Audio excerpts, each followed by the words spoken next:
The Secret of the Abandoned Station, Episode 1. James had taken the train home countless times, always boarding the same line, passing the same stations. But tonight felt different. The air was heavy and a strange silence filled the train carriage. He glanced around and noticed that he was the only passenger left. The usual hum of chatter and shuffling of feet had vanished. It was as if the train was moving through a world separated from the one he knew. As the train approached his usual stop, James felt a sudden jolt, and the lights flickered before the train screeched to a halt. The doors opened with a hiss, but as he looked out, it wasn't the familiar station he saw. Instead, an old, dilapidated platform stretched before him, shrouded in darkness. The sign above was barely legible, but he could make out the faded letters. Gray Hollow Station. Confused, James hesitated. He had never heard of this station before, and it wasn't on any of the maps he'd seen. The conductor's voice crackled over the intercom, but it was distorted, and he couldn't make out the words. The eerie silence returned as the train doors began to close. Without thinking, James leapt out onto the platform just before the doors shut behind him. The air was cold, and the smell of damp wood and rust filled his nostrils. He pulled his jacket tighter as he scanned the station. Old, flickering lanterns cast long shadows, revealing broken benches and overgrown vines creeping along the walls. There was no one in sight. The station seemed abandoned, forgotten by time. James checked his phone, hoping to find a signal, but the screen only displayed no service. He tried to call for help, but the static on the other end sent chills down his spine. His heart pounded as he began to walk, his footsteps echoing in the silence. Every corner he turned seemed to lead to more shadows and darkness. Just as he was about to head back to the platform, he noticed something peculiar, a small booth, half hidden by the shadows, with an old ticket machine. The machine was still glowing faintly, its screen displaying a message. Insert ticket for return journey. James fumbled through his pockets, but found nothing.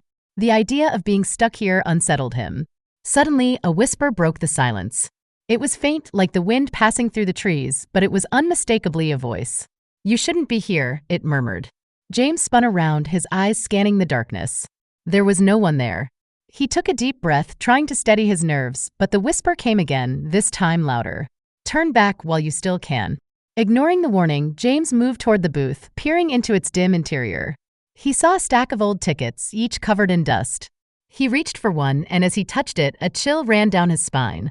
The temperature dropped, and his breath turned into mist. A shadow moved in the corner of his vision.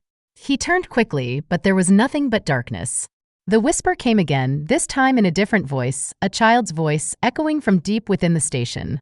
"Play with us forever," it giggled. James felt his pulse quicken. He knew he needed to leave, but his feet felt rooted to the spot. The lights above flickered, and the shadows seemed to grow, reaching out like hands from the walls. He forced himself to move, clutching the ticket tightly as he made his way back to the platform. But when he arrived, the train was gone and the tracks were empty. Panic gripped him as he realized he was truly alone. The whispers grew louder, filling the air with voices, some crying, others laughing, but all of them calling his name. He turned and ran, his footsteps echoing in the silence.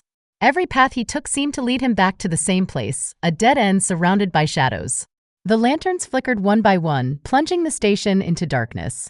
Just when he thought he would be swallowed by the shadows, a distant light appeared at the end of the platform. James ran toward it, his breath ragged as the whispers grew louder, clawing at his mind. He reached the light, finding himself at the entrance of a tunnel. The air inside was cold, and the walls were covered in strange, ancient symbols.